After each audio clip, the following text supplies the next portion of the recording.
Hey folks, Quill18 here, and welcome to another episode of Let's Play Kerbal Space Program! So, all of our weird, broken, physics unstable ships have been cleaned up at this point, and somehow, miraculously, we rescued every single Kerbal that had been in the Minimus and the Moon base. Unfortunately, we lost a little bit of our potential science. There was still some data to process in those guys. They could have potentially shipped us some of that, probably over the next year. Probably worth a little bit more, but overall, we're doing okay. Science-wise, I have unlocked a few other things here and there. We have some fission reactors, and we have the Nerve atomic rocket motor unlocked, which is interesting. So these nuclear engines have very high ISP, specific impulse, which means to say they're very, very, very fuel efficient. So you can go a lot further for a lot longer with these. They don't push particularly hard. They're slow engines, but they are very, very efficient engines, and so you can get there. There's also, and I've been having trouble finding it for the longest time, somewhere... over here is the ion engines. Ion engines are even more efficient, although they are even weaker. They're considerably more efficient. So our best, most efficient standard rocket engine, I think, has an ISP of about 350.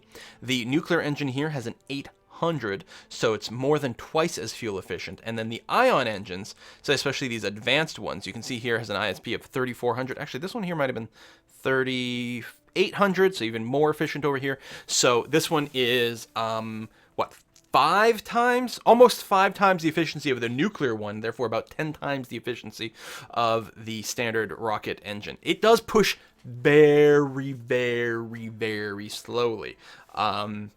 And so, yeah, I think in the end, these ion ones you'll probably mostly just use for satellites, otherwise you might go bonkers. And the nuclear ones, I think, are good for pushing long-distance ships. So I do still have a contract to send a tourist over to Jool. He wants to visit all the moons of Jool, and so I'm really tempted to do that. And that could be quite a massive source of science as well. We do a flyby of every single moon of Jool, for example. I think that's pretty good. I'm going to start going ahead and designing a ship that might be able to do that. I don't know exactly how much Delta V we need for that right now. I'll have to verify some charts, but I'm just going to start to assemble something. Also, what we could use to make that a little bit easier is my new space station. So I built this behind the scenes because I was trying to learn the UKS, OKS, MKS, however you want to call it, life support systems that work with TAC. So we've been using the TAC life support for a long time, right? TAC life support is the thing that makes Kerbals require food, water, and oxygen to survive, not to mention electricity. UKS is well, that's sort of the company name, that it makes modules that are good for orbital and land-based stations, right? We didn't take advantage of that. We used the TAC systems of just, some food, water, and oxygen in here, right? And that's what we're sending to the moon, for example. But this setup is actually a self-sustaining setup. If I open up the TAC life support window and look around here, we can see actually the oxygen remaining is going up. The water remaining and food remaining is currently going up. Now, it's not completely self-sustaining, because it does need machinery bits, and it will eventually run out of those and need to be resupplied from time to time. You can see here, for example, this Pioneer module I shipped with the full 2,000. It's down to 1997, so those have to be restocked from time to time. I shipped these with some more as well, so we're using some of our machinery in time, and that'll have to be restored. The machinery actually gets turned into recyclables. It is possible to fabricate more machinery bits by converting the recyclables back into machinery. I think there is some loss, ultimately. So an orbital station like this does have to be resupplied, or a ground station can actually get some substances from the ground. I think you can get minerals and substrates and stuff like that to keep going forever. This base here currently has 5 Kerbals in it, and it is doing fine. So I did this as a test to make sure to learn how the system works. So from, let's call this from top to bottom. Well, first of all, these are the docking ports, the Kerbal Trail docking ports. These are the UKS style docking ports. I think they might be stronger than the average one. I'm not sure. This is just a giant storage bin. What's interesting is, this is fine. I can go ahead and shrink this down. So it's very compact for launch. and it has a capacity of 1750. You see I filled that up with some extra supplies just to make sure. And then when you expand it, its actual capacity is 17,500, which is cool. This is the habitat ring, same thing for launch. It squishes down into a tiny little compact bubble, but then you can expand it. There's actually no one living, there's no Kerbals in here right now, which is fine. What it does give you more space, because when you get to these other bits, in particular, if I look at the Pioneer module, or better yet, maybe the Kerbal and the aeroponics module, you can see there's an efficiency rating, and these are very heavily based on how much living space you have, as well as the skill of your Kerbals. Now, I don't know all the calculations and all the components. It semi-lucked out that this is sort of working out, but there we have it. So this is the agricultural module. It's basically a greenhouse. It actually kind of doesn't create anything on its own. It's actually the aeroponics module that does it. And I have it set to greenhouse mode, and I think that's all. And I think it uses this to work this. I guess what we could do is actually we could retract this and see what happens. It's got some water in it. We might lose some of the water, though, is the only thing. I don't know if I can pump the water into somewhere else. We don't really have anywhere that stores water, do we? Actually, no, I have water storage in here. So if I click from here to there and pump the water out of this one, and then retract this, which will disable it. Yeah, I'm not sure. Aeroponics inactive. I might be doing this one wrong, because there's greenhouse mode and then there's agroponics mode. But I don't think the agroponics, it's like I'd have to recheck the thing. There's like, they do different things. And then there's cultivator, which I believe you do on the ground. The Kerbal, so this thing here produces supplies. Supplies, which are, I think, being constantly, or rather, it produces organics is what it's doing. It produces organics. Do we have organic storage in here? I can't see because of this stupid, yeah, we have some organics. And then electrical bits in there. Anyway, the Kerbal, this is basically the kitchen. It turns the organics into food and water and oxygen. So you use the aeroponics along with the agricultural module to create organics, and then you process it in there. Then people live in these bits. The Pioneer module does all those things too. You can actually have it run its own greenhouse, for example. It's not very efficient normally, so you can send it up first, and ideally you send it up with some amount of food, water, and oxygen to start off with, and then also a waste storage bit where you can store the carbon dioxide, wastewater, and waste. These things get put into your greenhouse to run them, for example.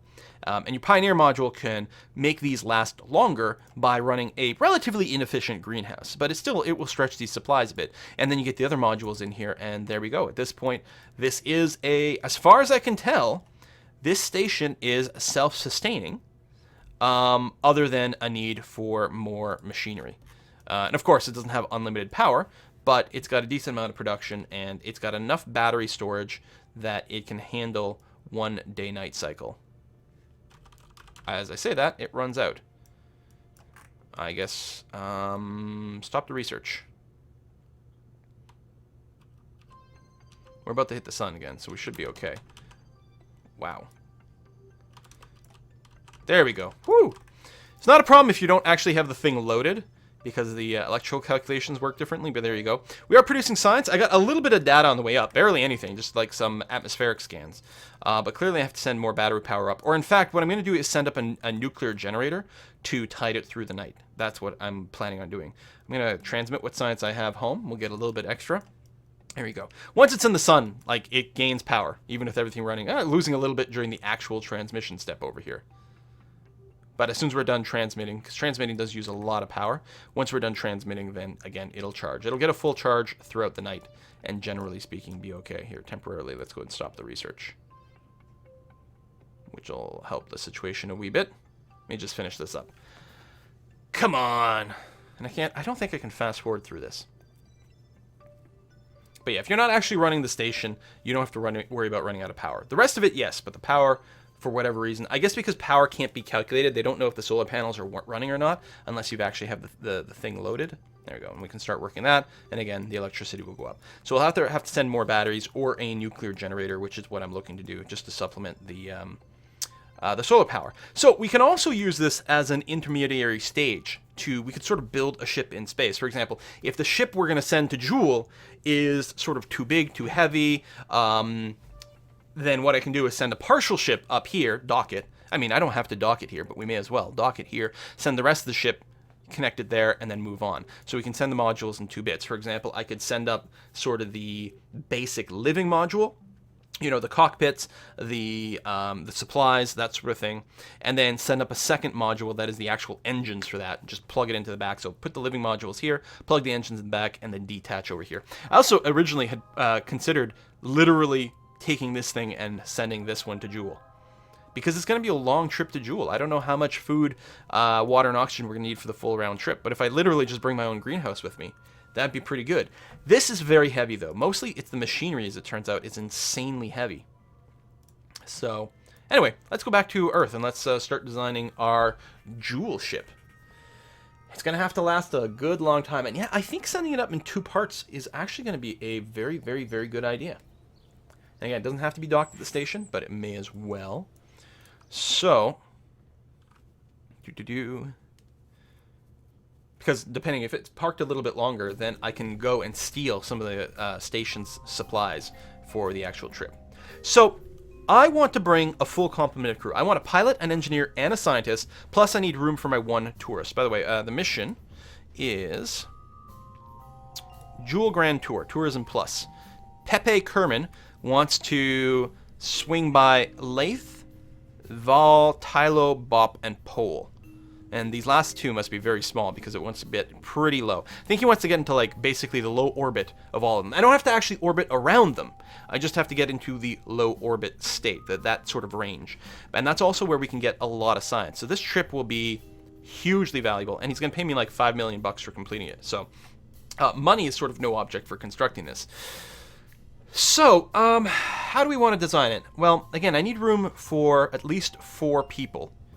I'm not going to be bringing all the food and whatnot. I could bring a science lab. If I bring a science... sorry, I meant like food production. I could just load up on actual just raw supplies. It would be nice to science some of the stuff along the way. They'll be out there. I may as well have the people process some of the data, right? Rather than just transmit it back home, store it in the lab, then transmit it home, and then work the data. And a nice way of doing that could be, now that I think about it, to use the Pioneer module as a core.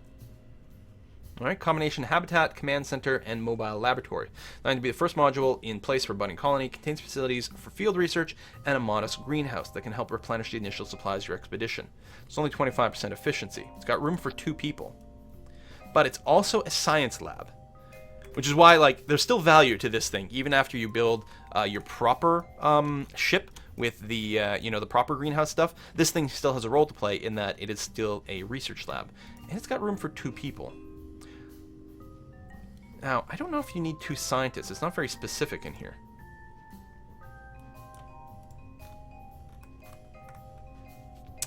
Science lab. Crews required, 1. Presumably the more scientists I have, the more efficient it is. But I do want to bring an engineer just because it seems to make sense for things. And yeah, it fits 2 people. So if we do that, and then we don't really need a command pod on top, but why not? The Mark III-9 looks really cool, and it's got room for 2 people. Like that. Looks awesome. Like, what if this is the start of the ship?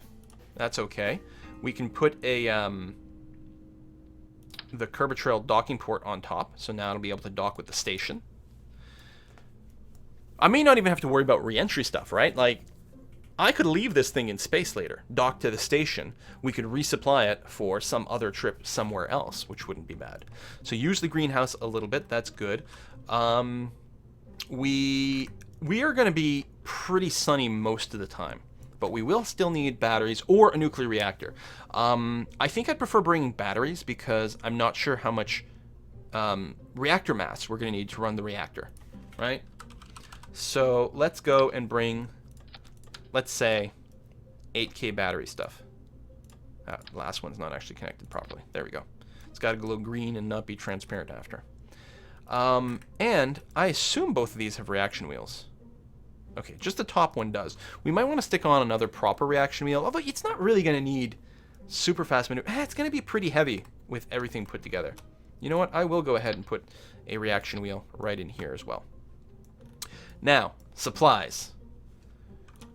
So, supplies. We've got, let me bring this up. Oh, I already had it up.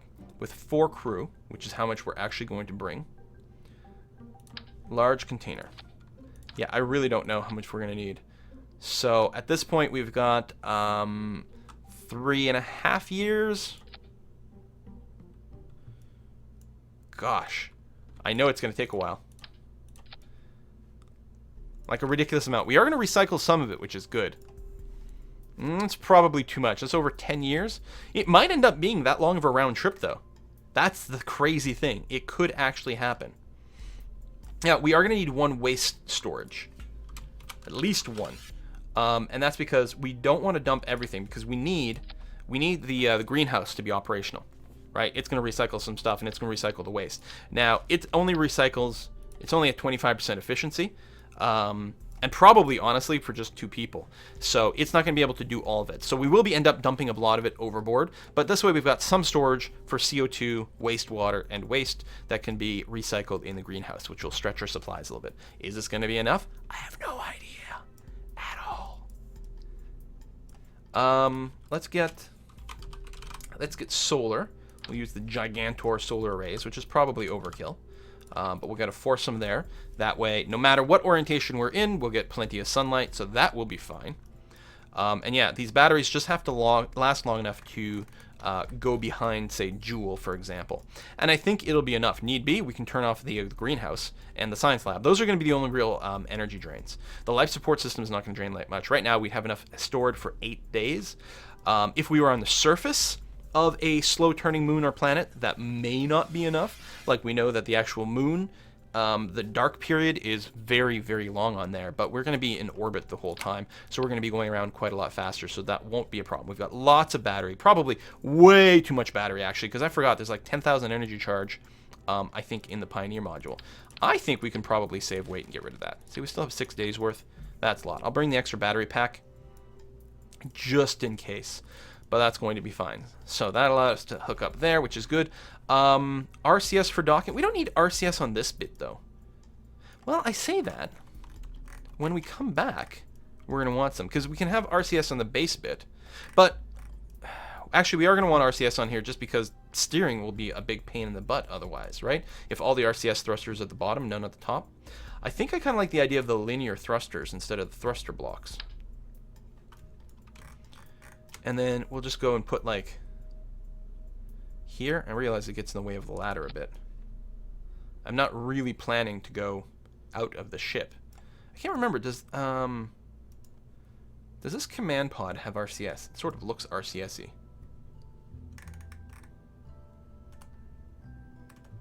No. No. Just looked like it had slots and things. But it doesn't. Yeah, I think we're all right. So, like that. I don't think I'll have the monopropellant containers in this phase. Although we could. Oh, one of the other things that's neat is instead of this docking port, what I could use, there's these docking modules.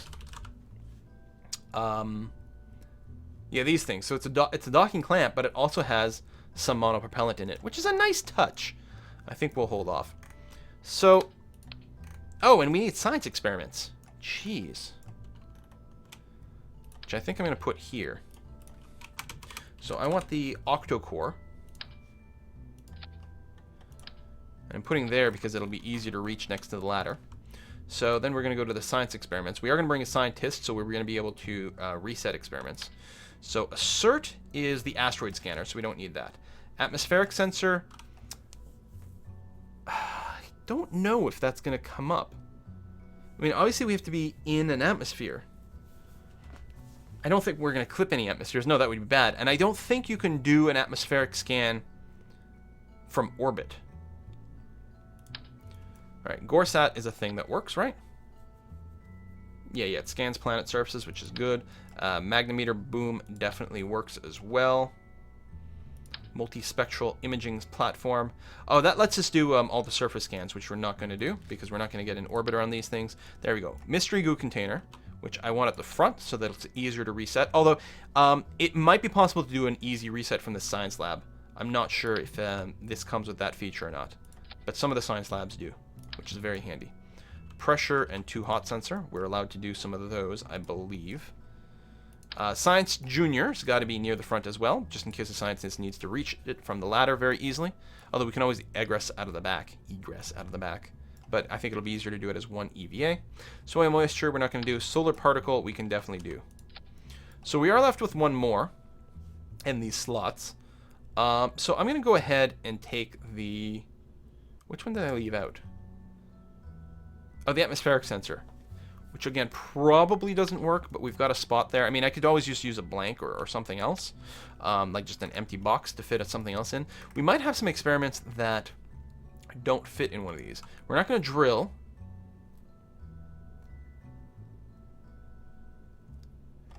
Scans the upper layers of the surface to detect any hydrogen molecules within, specifically searching for water. It doesn't tell me where it needs to be. And I don't know if you actually have to be on the surface or it scans it from space. Oh, see, we don't have a gravioli detector, right? So let's get you there. I guess we'll bring this just in case we can use it. We'll hope. It's a little bit of extra weight, but hardly anything that matters. Mystery goo, pressure mat, we've got that, we've got that, we've got this. We're not going to do the survey scanning because we're not going into an orbit that can loop. Mobile processing lab is basically what our Pioneer module will be. We've got those. Those we won't do. We're not doing soil. Solar particle we have. That is the asteroid run, right? Vaporizing surface samples. Yeah, I think you have to be on the surface for this. That's the surface sample collector, surface scanning module. UKS Training Academy is actually pretty cool. But there we go. Okay. So, this plus engines. No parachutes. This would be a very, very, very heavy thing to bring back. So I don't think we will. I think what we're going to end up doing is leaving this parked in space. And we'll resupply it and then reuse it in the future. That's the sort of thing I'm thinking about with this. Potentially to do manned flybys of other planets. Right? Like, go to Eve. Not land on Eve, but flyby. And Duna and other things like that. It's like a deep space explorer. Hopefully that works out. Okay. In fact, we'll call this the Deep Space Explorer top. So we're going to save this. And this needs a way to get into space and dock with the space station, which will require, it's at 200 kilometers, so 4,000 delta V is probably sufficient. I will want to overkill it just a bit because we don't know how this thing will necessarily go. We're obviously going to want a decoupler. Actually, I might have an ascent stage that I can use, like the arc lifter. That's the space station that I put up there. Looks like we do need a decoupler for this model.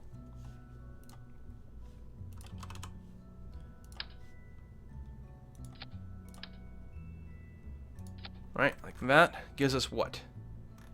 Oh, so not enough. I guess some of my phases were very light. Get rid of you. I do have other sub-assemblies, though. The Rescue 1 lifter, I think, was a bit more significant. What is this looking at? 4473. I like it. We can save a little bit of mass because I think we will make do without that. We got a bit of a flat nose, but I don't think enough to be a problem.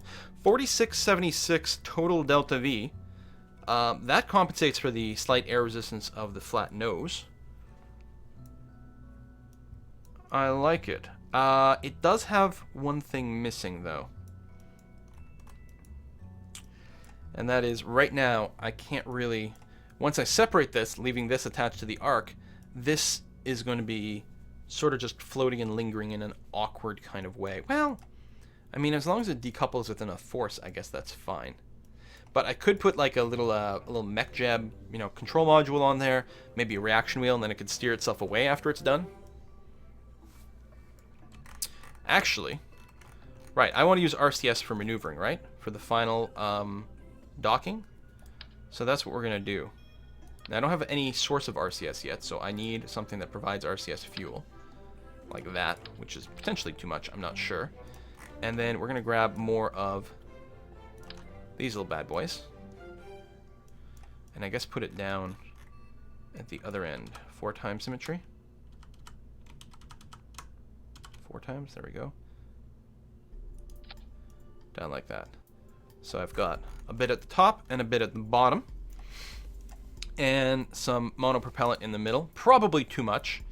But then, if I grab a MechJeb case, turn off symmetry, and put it here, it means that after this separates, I'll still be able to steer this part of the ship, which means I can steer it away. Oh, I guess I can't go forward and backwards with these bits. Yeah, okay, let's not use these, after all. That's true. I can only use it to go side to side, and I want to be able to use the backwards and forwards sort of force. So...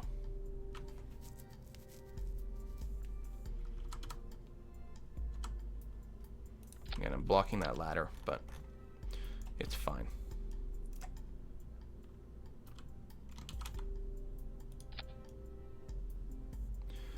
Okay. Very long ship. Won't be the most maneuverable thing, but it'll be okay-ish, I suppose. I hope.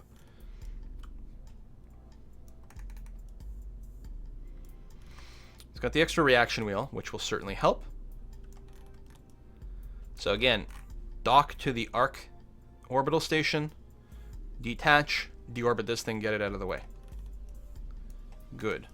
And actually, the Arc station might have, I think it does have some monopropellant tanks somewhere on it, so we can transfer anything that's left over. We can transfer in there. We don't have a place to store extra fuel, but it's not. We're not going to have much in the way of extra fuel. So we're at 4,400 total delta V. That is the absolute minimum I think I'd want to use to reach there, because to reach the 200-kilometer orbit is certainly more demanding than the 100-kilometer. Not much more, but it is. So we'll launch to 100, and then we'll do a home-in transfer to the 200 to rendezvous. Okay, I think that's good. Who do we want to crew this bit? Well, we can have all our crew going on here. So I want as high-level people as possible. We're going to grab a level 2 engineer. Actually, let me move the scientist into the... Oh, that was already... Hold on. Like that. We'll put the engineer in the Pioneer module. So the scientist and the engineer will be in the Pioneer module. And then Pepe Kerman, the tourist. Congratulations. We're going to get you in here. This is your flight to Jool, my friend. Hopefully everything will work out. What we don't have is an antenna to ship science back. I think that's really the only one we've got. I mean, they don't have range anymore. The different antennas do have different transfer rates. And they have the same electrical charge, so we're going to use the comm here. And I'll put it... I guess I'll put it over here. There we go. Remember, we're not using remote tech anymore. It was a little bit laggy, and we're doing a manned ship anyway, so the remote tech part hardly matters, except for sending the science back home. Then we need, to make sure to coordinate our dish. Well, we didn't need to coordinate. We just need to put a dish, point it at Kerbal, and that would be it. Our satellites would pick us up. That's fine. So we can assume at this point that we have our satellite cloud out there. It's just working all the time, and there we go. We just are getting to save some CPU. So this has currently 10 years worth of food, plus a little bit of built-in recycling.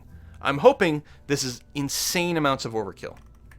This is a lot of extra weight that we are bringing, so there's a disadvantage to that. Oh, machinery. If this is going to run it all, and it does need machinery, which is very heavy. You can see as I increase this up, it dramatically kills our delta V. But that's okay. We still have lots of thrust to weight. So what I think we're going to do is just pull the engines off of here and just add some extra fuel tanks. We have plenty of thrust to weight, which means we can definitely handle some extra weight from fuel.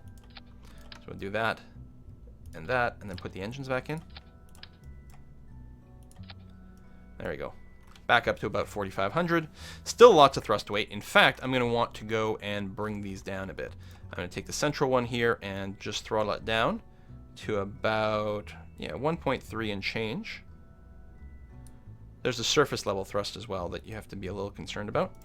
And then the next stage, always do from the top stage down, because what we do to this stage affects the bottommost stage, because all my engines are going at the same time. And then this one here.